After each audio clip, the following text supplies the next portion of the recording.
Hi, I'm Carrie Bonfitto. I'm a holistic health coach and culinary instructor here in Los Angeles.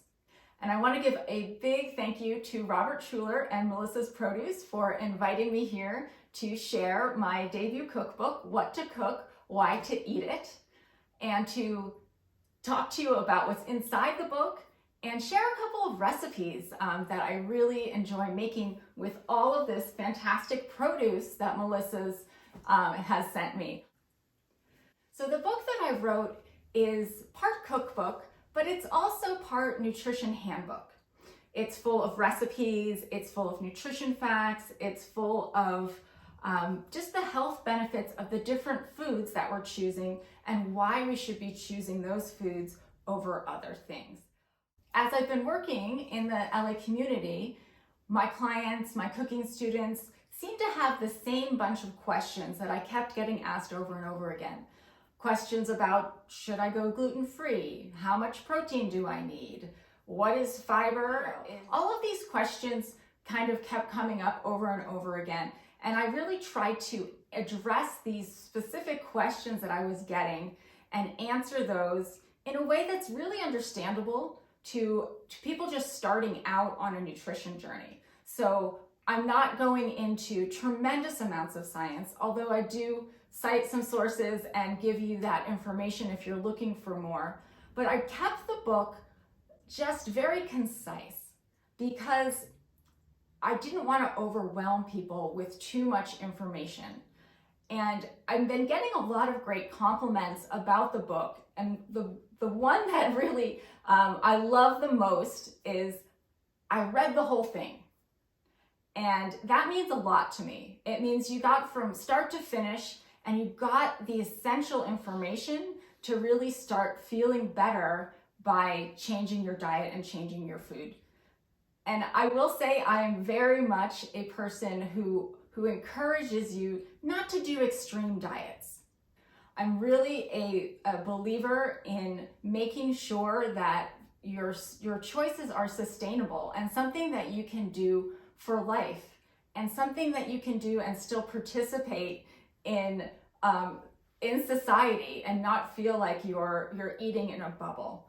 So although there is low dairy in this book, I think there's one goat cheese recipe which is really delicious, and there's some meat, right? I'm very much a person who believes in plant-forward eating, which doesn't mean we're getting rid of meat and everyone needs to become vegan, but it's saying, like, let's look at what we are doing to the planet and how we are eating and what we really need to sustain ourselves. So there's a few recipes with some grass-fed beef in here. I definitely use bone broth, which is really great for healing, especially if you have digestive issues or pain issues. And I use that bone broth in the beet soup that I'm going to make for you later. So we'll talk a little bit more about that. But this is really about looking at your habits and maybe saying, I don't have time to cook. Well, where can we fit that into our lives a little bit easier? And what can we do to really use these vegetables every day and in abundance? We know through research that we are seeing people live longer and they're healthier when they increase their vegetable intake. No matter what diet you are following or what health professional or what doctor you are talking to, the one thing we can all agree on in this climate of very differing opinions about what people's diet should be, the one thing we really agree on is that increasing fruit and vegetable intake improves health. We know that just increasing to 5 servings a day is going to be preventative against heart disease, against diabetes, against cancers. And we see that if we increase our vegetable servings to 7 a day, that you have a 43% less chance of dying from any cause. So these are big numbers, right? And so that is why vegetables are the key. If you're looking for a healthy diet, the thing to do is start there, right? Start with your vegetables and say, okay, well, how many servings am I eating? And then if you're not eating that 5 servings a day, how can I increase that?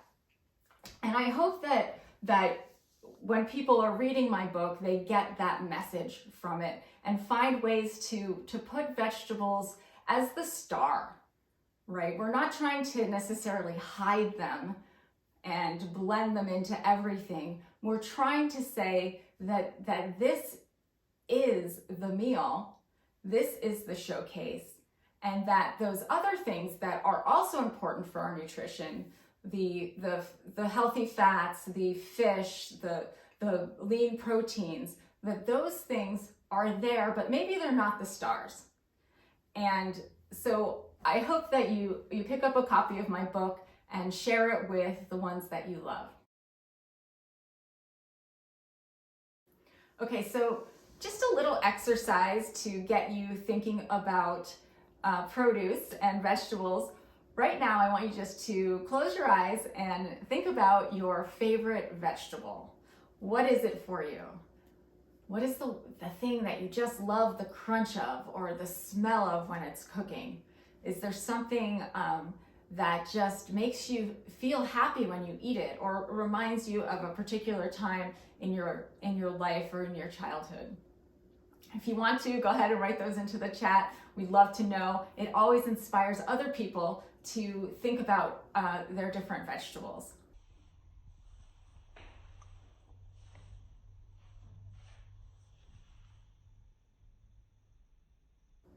My favorite vegetable I will share is the artichoke.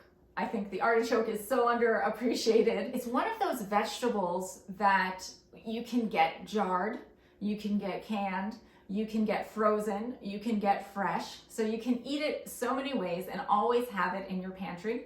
Plus, it is high in fiber, and we need fiber to help us keep our gut microbiome healthy, right? And our digestion on track. And also, we need fiber to sweep out extra hormones. So it's really a great vegetable. And it's one of the only foods besides bone broth that is actually going to help us to draw stomach acid into our stomachs so that we can digest our food properly. And so incorporating artichokes can do all kinds of things for you, like help you to get rid of your acid reflux eventually. And so these vegetables are so powerful. And I definitely use certain plants over and over again in this book. So there's definite themes of using chickpeas. There's a delicious orange hummus that I make that incorporates chickpeas. Again, another high fiber food, but a high protein food too.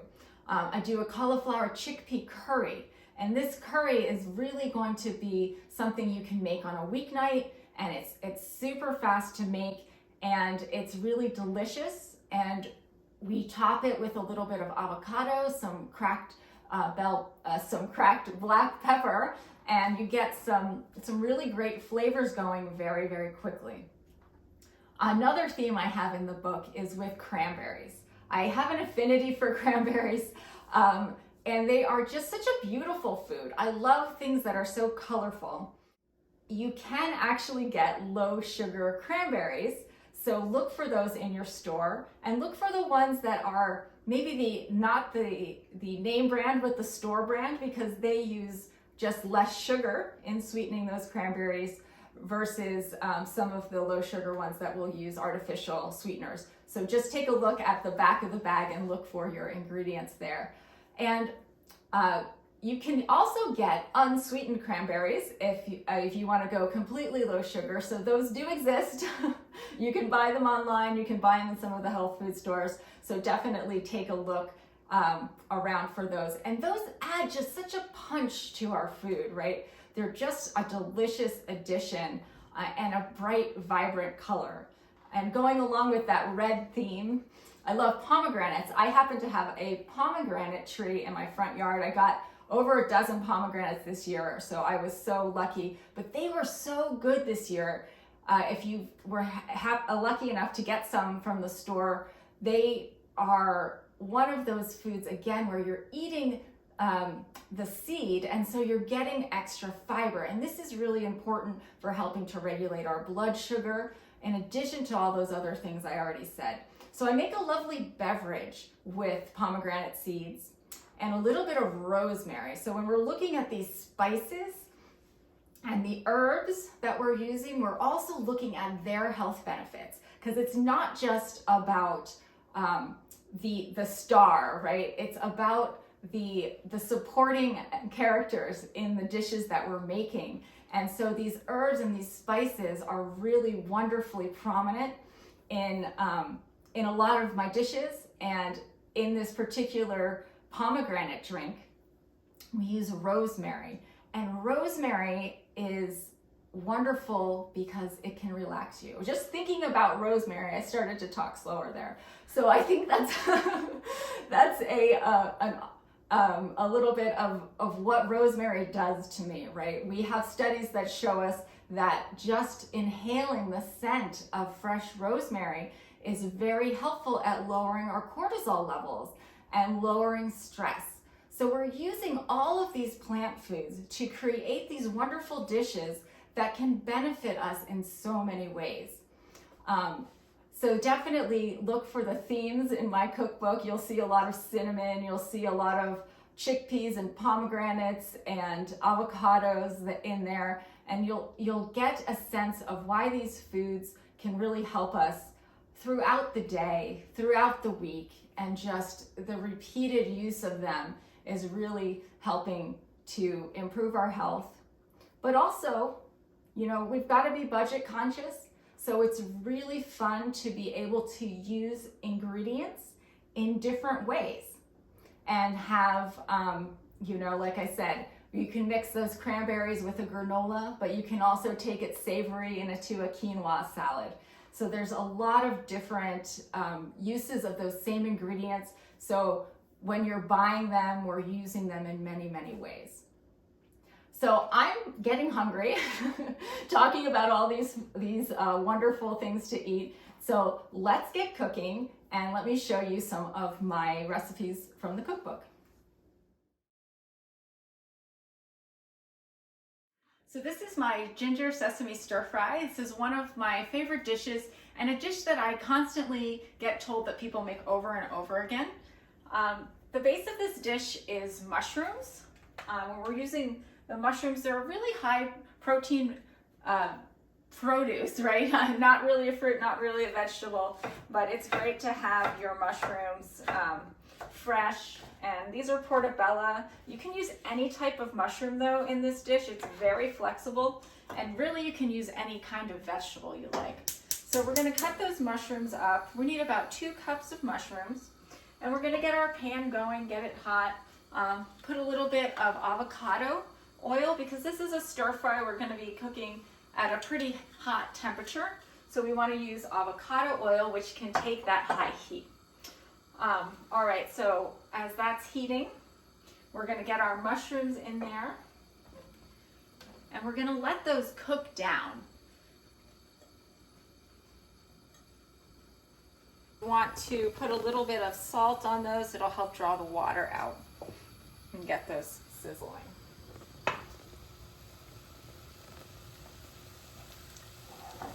And while we get our mushrooms going, we can make the sauce, which is really the signature of this dish. And this sauce, it's got ginger, right? Because it's a ginger sesame stir fry. So I just grate my ginger on a microplane.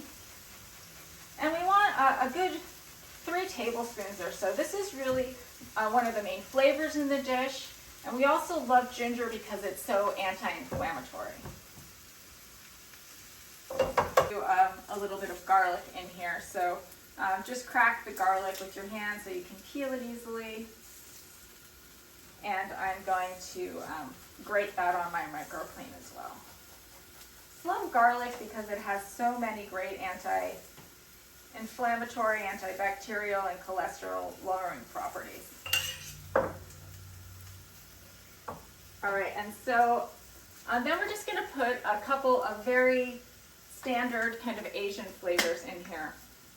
I'm going to use some sesame oil, about 1, 2, 3 tablespoons of that. some rice wine vinegar, 2 tablespoons of that, and then we'll add some soy sauce. You can use tamari if you're gluten-free, and a couple of tablespoons of that. And then all you have to do is put a lid on your jar and you can just shake it up. And we're going to use this a little bit later. All right, so let's take a peek at our mushrooms here. You can see they're starting to cook down. Because I wasn't stirring them, even though this is a stir fry, I really want to get some caramelization on the mushrooms.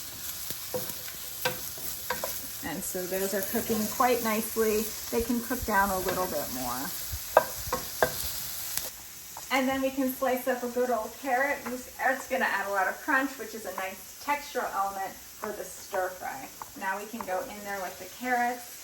And we just need about 1 carrot, 1 and a half. And these are going to cook with the mushrooms. We don't want to get them too soft.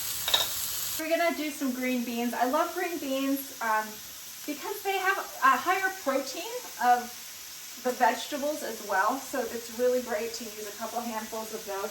And I keep them long because I like that. If you like them smaller, feel free to chop them up. And then we can use some yellow bell pepper.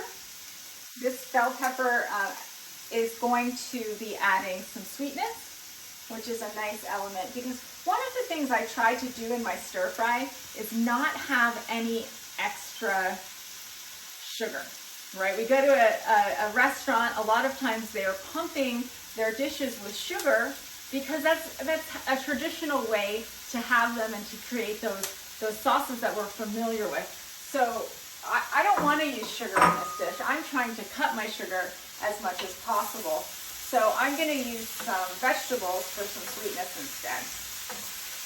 So those bell peppers, the carrots will also get some nice caramelization on them. You can see I really filled this pan and it's looking great.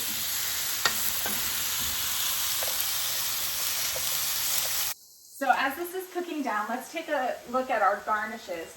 So we're going to do a little bit of scallion or green onion, which is the same thing. They just have, sometimes they have different names. And we're just going to cut this using the whole scallion. You can use the greens as well as the whites on the scallion.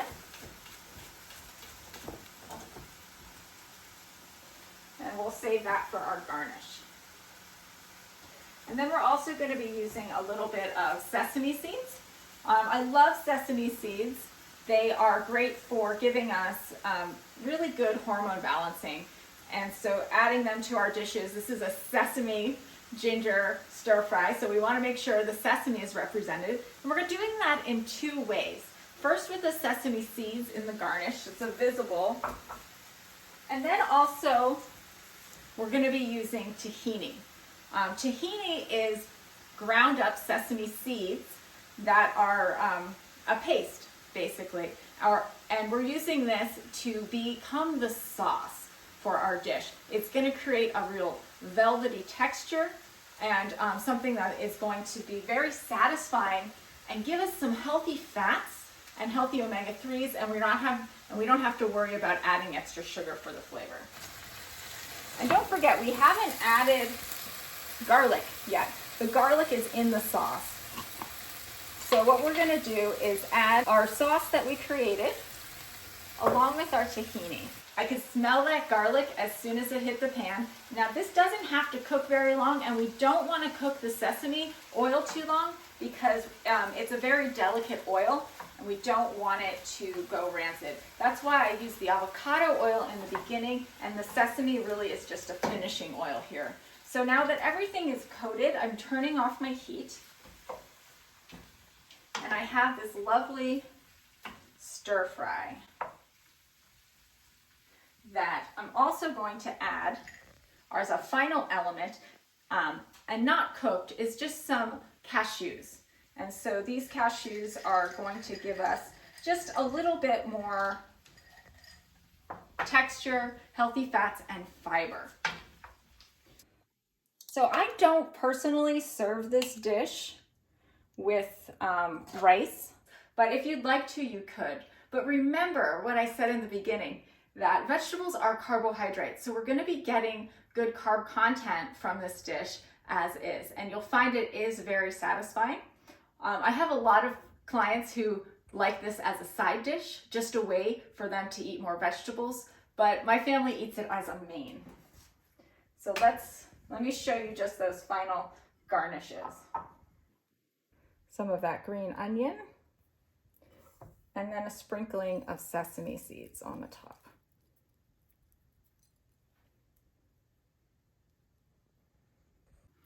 So you've got a really great weeknight meal that was super fast to make, loaded with veggies, loaded with flavor and wonderful aromas of ginger and sesame. Now let's make the soup.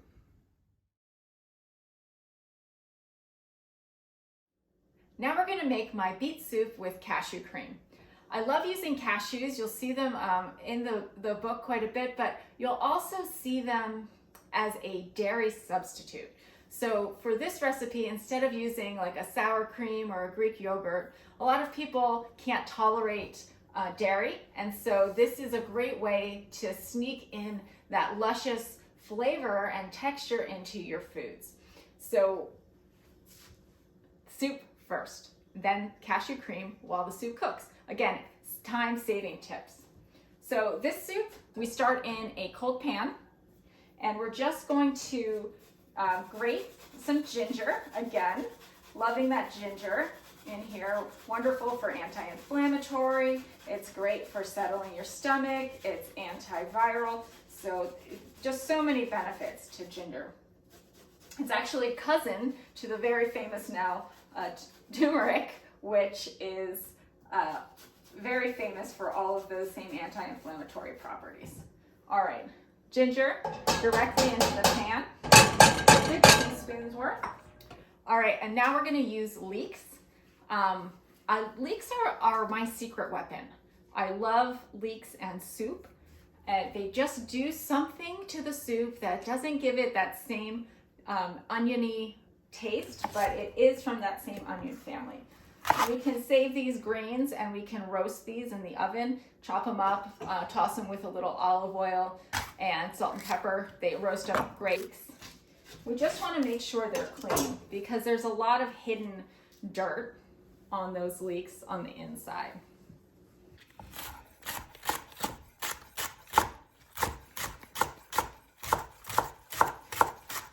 And then you can put your leek right in the pan with your ginger pan is still off. And then our next ingredient is the beets, right? Beet soup, we need some beets. All right, and so I love getting beets. If you do buy beets with the greens on, you've got to make sure as soon as you get them home, you remove the greens, and you can save these separately, but you can't keep them together or else the beets will get very dried off and very soft. So we just need to take the stems of the beets off, and then this can go in a bag in the fridge, and we can use this for wonderful sauteed beet greens. You could use this in a recipe in my book with greens and beans, and so it's really lovely. Then you're just gonna peel your beets and cut them into quarters. And then once you've got your beets, you can go right again into your pan. Our final ingredient is bone broth. This is beef bone broth, and the difference between bone broth and regular soup stock or regular broth is that this has more protein. It's protein from collagen, and every cup of this has 9 to 10 grams of protein versus the regular soup stocks, which are only going to have 1 gram, maybe 2 if you're lucky. And so the bone broth is going to give us a more substantial meal, and it's going to also give us a little bit more texture to the soup so that it's going to be thicker. So that all goes right into the pot. So you can see that everything is covered. Now this we're just going to turn on high and bring up to a boil. And we can do that with the lid, and then we'll simmer it for about 15 minutes. After it comes up to a boil, reduce the heat and simmer.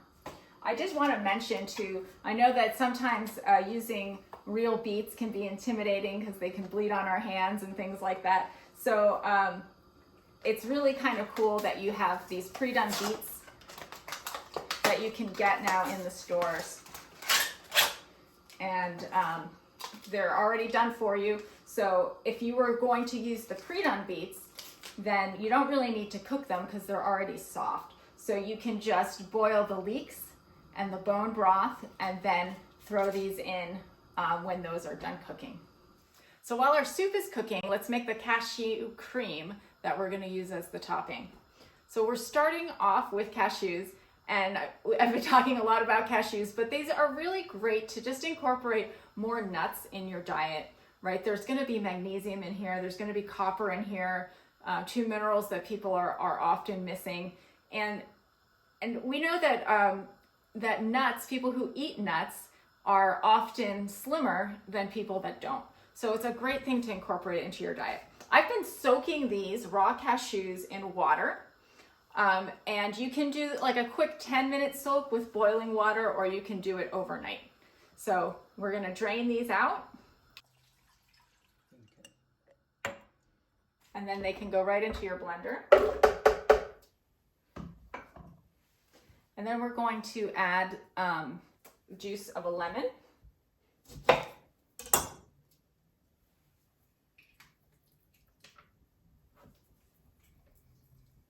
And we're gonna add a couple of garlic cloves. You just gotta get the skin off of. It's a big one, we'll do one more. And these can go right in the blender. We'll let the blender do the work for us. A little bit of water. And then we can blend this.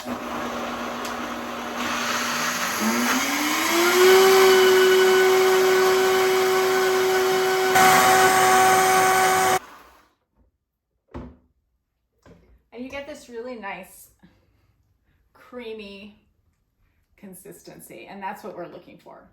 If you added less water and no garlic and just blended it a little bit, you'd get the cashew ricotta cheese that is in one of my guilt-free desserts in the recipe. So now let's check on our soup. Once this has cooled down a little bit, and we know the beets are soft, we can ladle it into our blender. And we're gonna blend it in batches.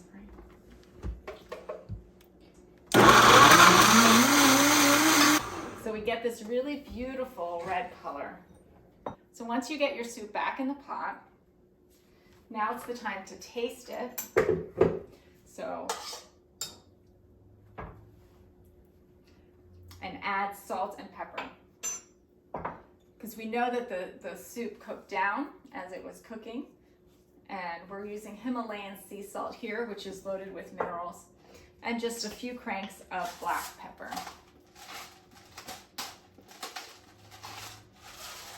Give that a stir. Taste it again. It's really just delicious and creamy. I just can't stop eating it. All right, let's get it in the plate. And you can top it with the cashew cream.